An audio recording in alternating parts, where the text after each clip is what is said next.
Hey everybody, it's Mark Arnstein, Remax Hallmark, and of course livingnorthtoronto.com. Happy New Year. And ironically, this is vlog number 62. I'm talking about why do we make those New Year's resolutions.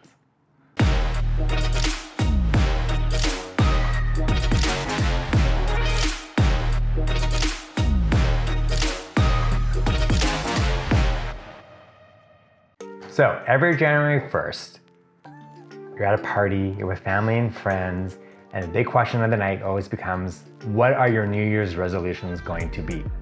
So what is a New Year's resolution? Well, a New Year's resolution is usually a practice where you want to continue on with a good habit that you've already formed and move on with that going forward into the following year.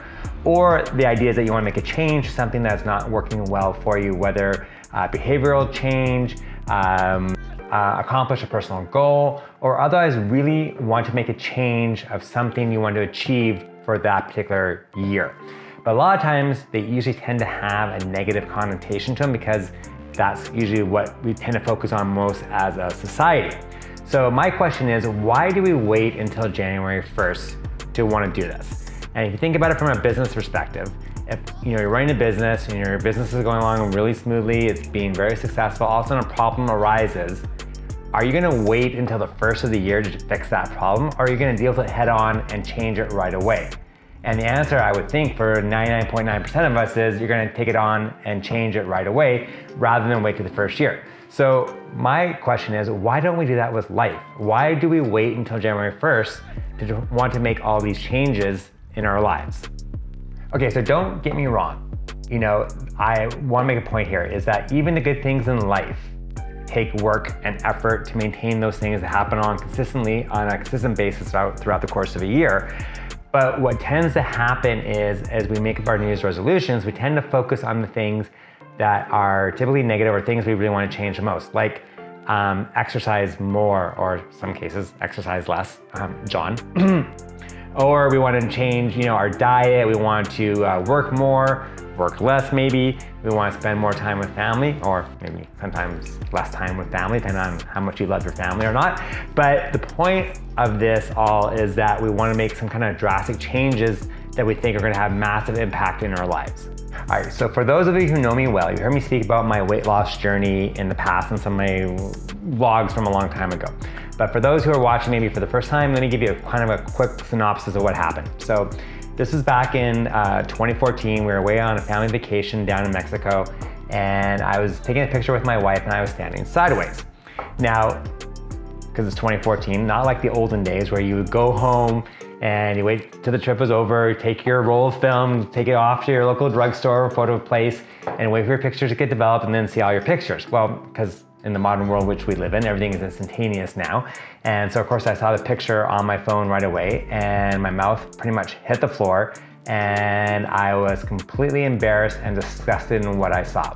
Because in that picture, I looked like I was the one who was about 8 months pregnant, and we just finished having our third child, Maya. And my wife had done an unbelievable job of getting back into shape over the last couple of years. And she looked just absolutely amazing. And of course, obviously she still does.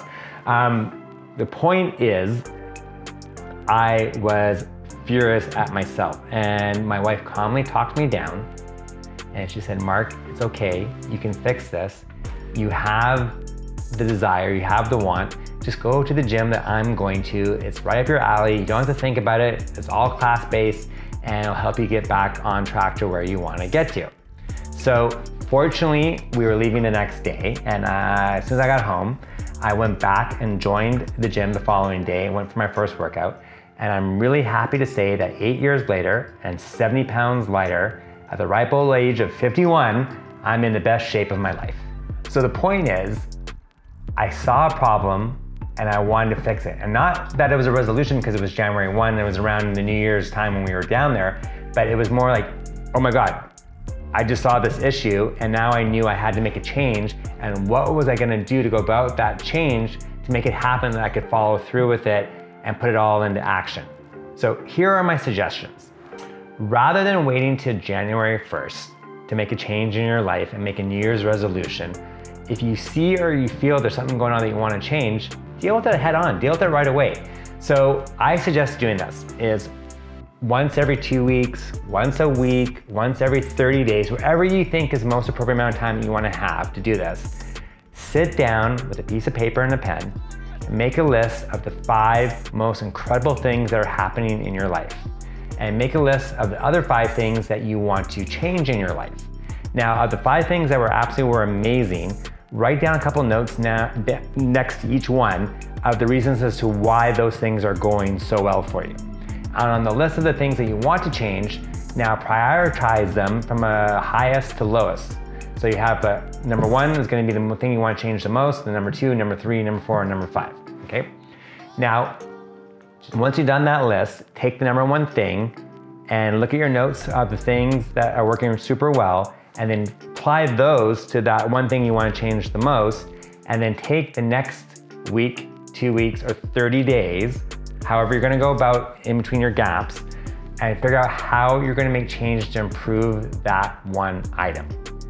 Okay? Once you've done that, then when you go back around the second time after that time period is passed, remake up the new list and see where that now ranks on your list of things that still need to be changed, or things that are actually hopefully working really well in your life. Now remember, the key to this is at any point when you make your list, they should always be taking away and you should always be adding. So the list should always be evolving over time. It should never just become where things start to drop off and nothing else ever gets added or put back onto that list. Super, super important. The other key important part of this is that remember, it does take at least 30 days to form a new habit.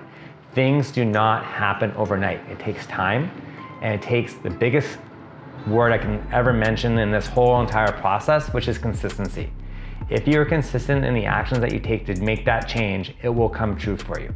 But by writing it down and looking at it, it helps to visualize it and see what's going on. If you really want to take it to the next level, then share your list with someone that you love, someone that you trust, someone that you care about, someone who has a major impact in your life.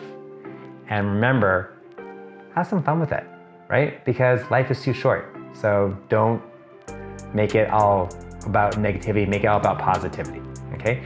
Let me know how this is going on for you. I'd love to hear feedback from anyone who decides to take this and put this into action. But my point is, don't wait till January 1. If you want to make changes, make them happen now.